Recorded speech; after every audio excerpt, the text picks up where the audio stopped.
Bonjour et bienvenue dans la proclamation des résultats du Science Vidéo Challenge 2025. Cette année, nous avons reçu une quarantaine de vidéos de jeunes d'âge variés. Vous pouvez retrouver toutes les vidéos sur notre site jsb.be ou sur notre chaîne YouTube dans la playlist dédiée. Cette année encore, 4 prix ont été décernés. Chaque gagnant recevra un bon d'achat selon sa place sur le podium. Les bons d'achat sont à dépenser dans le commerce de leur choix. Les vidéos ont été présentées à un jury de scientifiques. Ils les ont jugées en fonction de la grille d'évaluation disponible dans les règlements sur notre site. Les participants peuvent d'ailleurs demander leur grille d'évaluation personnelle par mail et nous le renverrons. Place aux résultats. Le 3e prix est attribué à la résonance acoustique d'un verre Varitel selon le niveau d'eau de Damien, Tim, Mathéo et Mathieu.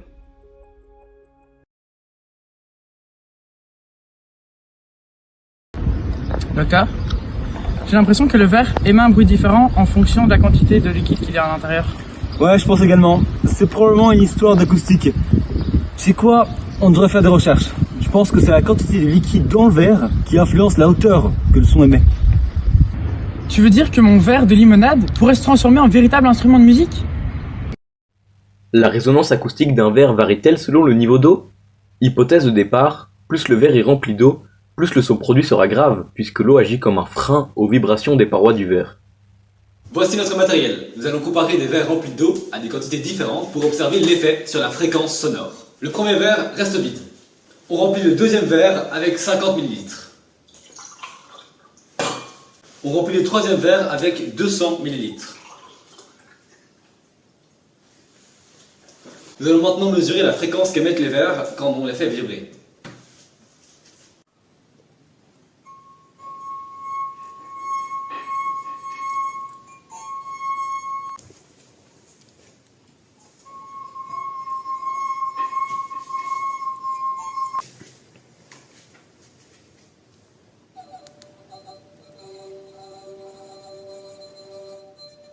La fréquence mesurée en Hertz correspond au nombre de cycles de vibration par seconde.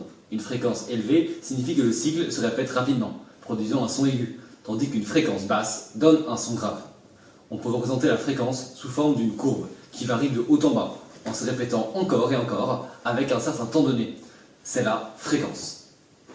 Par exemple, pour notre verre vide, la fréquence était de 1095 Hz. Voici le graphique de cette fréquence. Si chaque fois qu'on avance de 1 sur l'axe des X, on avance de 1 millième de seconde. Cela signifie que la paroi du verre oscillait d'avant en arrière 1095 fois par seconde. Maintenant, pour le verre plein, la fréquence était de 582 Hz. Voici le graphique correspondant. On constate que le verre plein, qui émettait un son plus grave, vibrait moins vite que le verre vide. C'est pour ça que le son était plus grave. Mais maintenant, pourquoi le verre plein vibre-t-il moins vite que le verre vide? Eh bien, nous allons voir ça avec une simple pièce en plastique. Je plaque la pièce allongée en plastique contre la table et donne une impulsion à l'extrémité libre pour la faire vibrer. On constate qu'elle émet un son de 172 Hz. Ça veut dire qu'elle vibre 172 fois par seconde. Je rajoute un morceau de plastique à l'extrémité libre de la pièce. La pièce en question est la même et je la plaque au même endroit pour limiter les erreurs de mesure.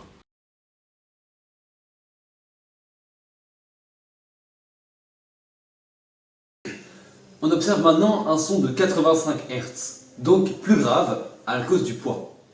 Ici, l'ajout du poids freine les vibrations de la pièce, entraînant une diminution de la fréquence. C'est la même chose qui se passe avec le verre d'eau. L'eau agit comme un poids qui freine la vibration des parois du verre.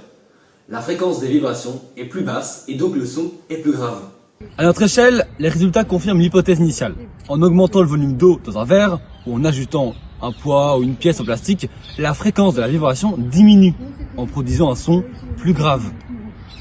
Merci de nous avoir suivis pour cette nouvelle aventure acoustique. À la prochaine pour d'autres expériences scientifiques.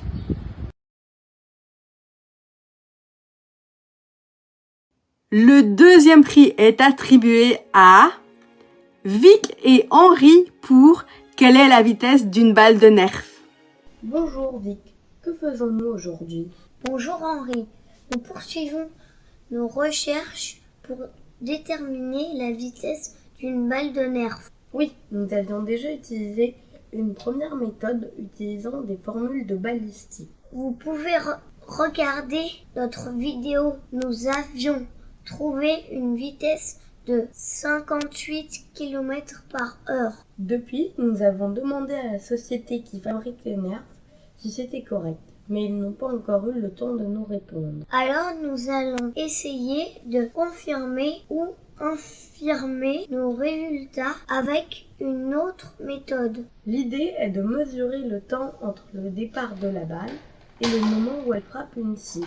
En effet, il y a un bruit caractéristique lors de son départ et on va obtenir un bruit à son arrivée en la faisant frapper une cible. Et comment va-t-on mesurer cela? C'est simple, avec un micro et un logiciel qui enregistre le son et produit des graphiques du bruit. Oui, mais ça ne donne pas une vitesse. En effet, nous avons disposé la cible et le pistolet à une distance précise et nous divisons cette distance par le temps de parcours. Très bien. Et alors, est-ce que cette expérience fonctionne? Essayons en procédant à des tirs sur notre bande d'expérience. À droite le pistolet, à gauche la cible qui est un frein en bois. Nous regardons en direct les graphiques du bruit. Oh regarde, on voit une forme spéciale sur l'enregistrement avec deux pics très resserrés. Je suppose que l'un correspond au départ et l'autre à l'arrivée. Il faut renouveler les tests pour savoir si c'est caractéristique. C'est bien un marqueur de notre expérience par rapport au bruit de fond. Si l'on zoome sur cette courbe, on peut mesurer précisément la durée. C'est très rapide. Il se passe moins d'un dixième de seconde pour une distance d'environ 1,50 m. Nous avons un petit problème de lutrin, je crois. Oui, le lutrin est tombé et de toute façon, il n'allait pas car sa forme inclinée rendait la mesure de distance aléatoire. Nous le remplaçons donc par une boîte de carton vide laissée par des briques de lait pour faire une caisse de résonance. Ça fonctionne très bien. Maintenant que tout fonctionne bien, nous faisons des campagnes de tir pour avoir des mesures statistiquement représentatives. C'est très impressionnant. Les mesures sont très proches. Regardez ce graphique qui donne le temps de parcours pour 20 tirs successifs. Nous saisissons les mesures de temps de parcours dans un fichier Excel. La distance entre le pistolet et la cible est constante à 1,41 m. La vitesse en mètres par seconde est calculée en divisant 1,41 m par le temps de parcours en secondes. Nous convertissons ensuite en km/h en multipliant par 3,6. Et quand on calcule la moyenne, le résultat final est... roulement de tambour, 56,9 km/h. Rappelle-moi, Henri, combien on avait trouvé lors de l'expérience précédente? Nous avions trouvé 58 km/h en utilisant des formules balistiques. 58 et 56,9, c'est très proche. Il n'y a que 2% d'écart. Nos expériences sont fortement cohérentes. Alors c'est vraiment vrai, les balles de nerfs avancent plus vite qu'une voiture en ville? En effet, c'est très intéressant. Nous allons probablement poursuivre ces recherches. À bientôt Vic, à bientôt les amis. Au revoir Henri, au revoir les amis.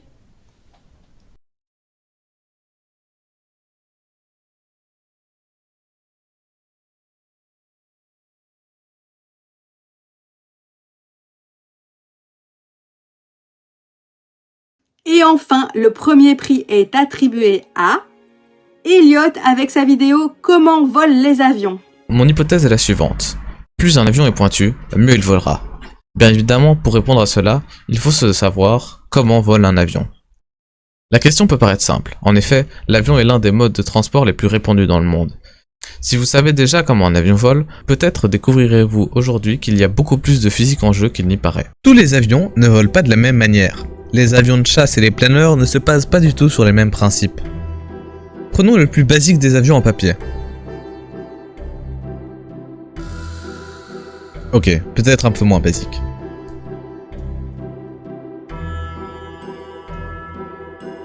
Pourquoi est-ce que le second avion est beaucoup plus performant? Eh bien, il y a 4 forces principales qui s'appliquent sur un avion.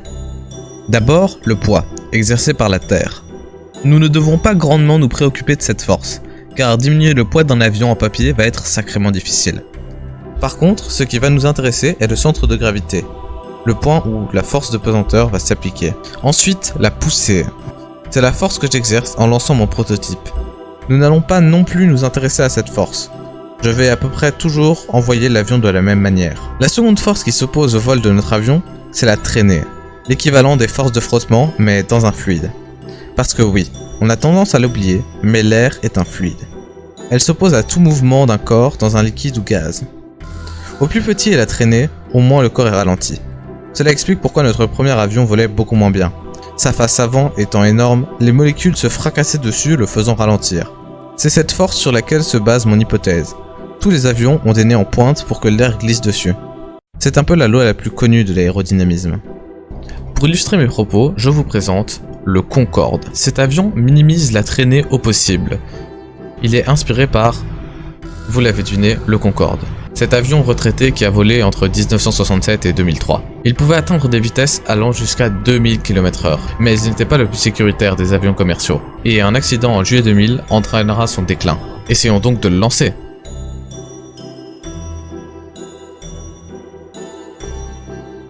Waouh, quelle vitesse!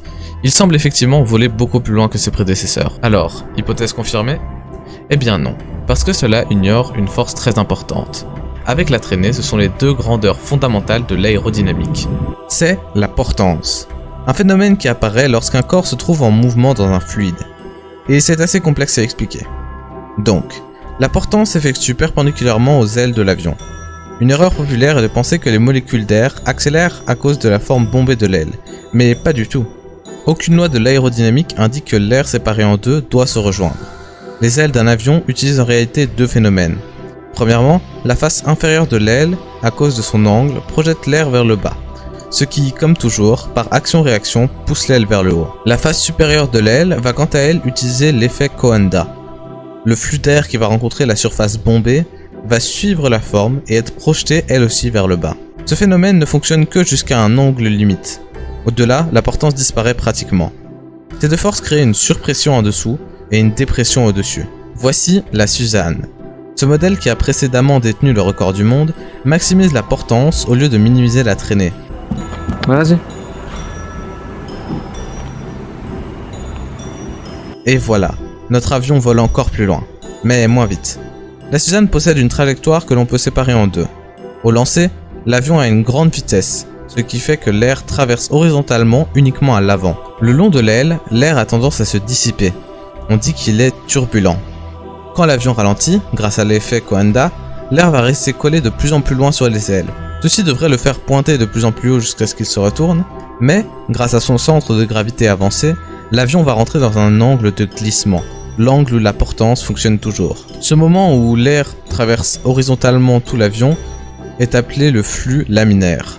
En conclusion, le tout premier prototype ne volait pas du tout. En effet, son design n'avantage absolument pas les principes de l'aérodynamisme. Son avant est complètement plat, son centre de gravité est homogène, et ses ailes ne s'adaptaient pas du tout à la portance. Le second avion fonctionnait déjà beaucoup plus, mais il n'avait pas encore un profil idéal. Le Concorde minimise la traînée, ce qui permet un vol rapide et plus long que ses prédécesseurs. La Suzanne, quant à elle, maximise la portance, ce qui permet un vol bien plus long, donc le fuselage ne fait pas tout. Si nous ne nous inquiétons pas de l'énergie nécessaire pour la pousser tout au long du vol, on adoptera une forme se rapprochant du Concorde. Mais si on veut un vol long et stable, on préférera un design plus équilibré comme la Suzanne.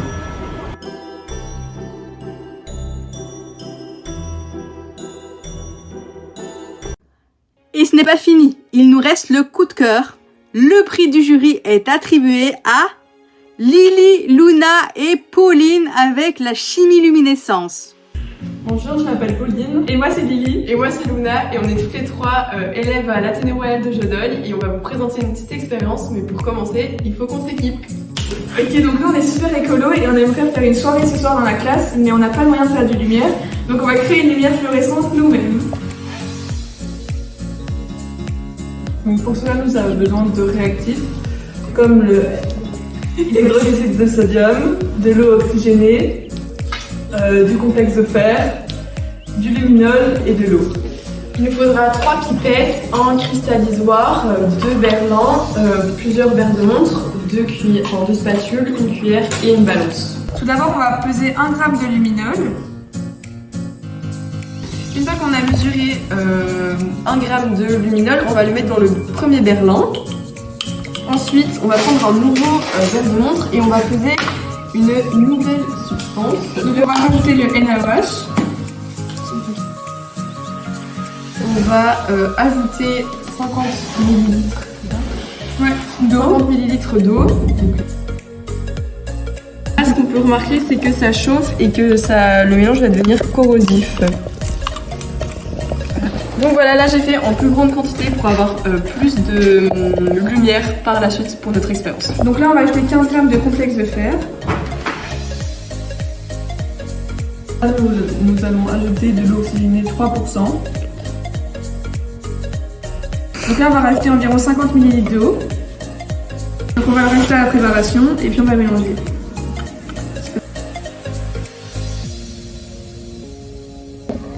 Donc après avoir bien mélangé, on se rend compte que le mélange devient super froid parce que c'est une réaction endothermique. Donc là on va mettre les deux réactifs aux deux extrémités du cristallisoire et ça va produire la réaction luminescente au milieu.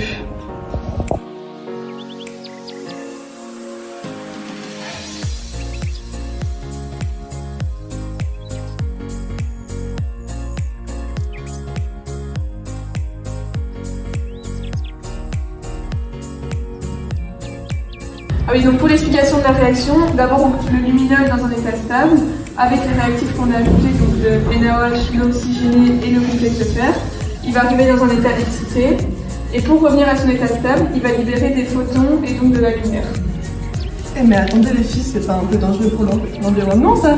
Mais si, le luminol il est toxique en plus. Et moi l'hydroxyde de sodium, il est corrosif.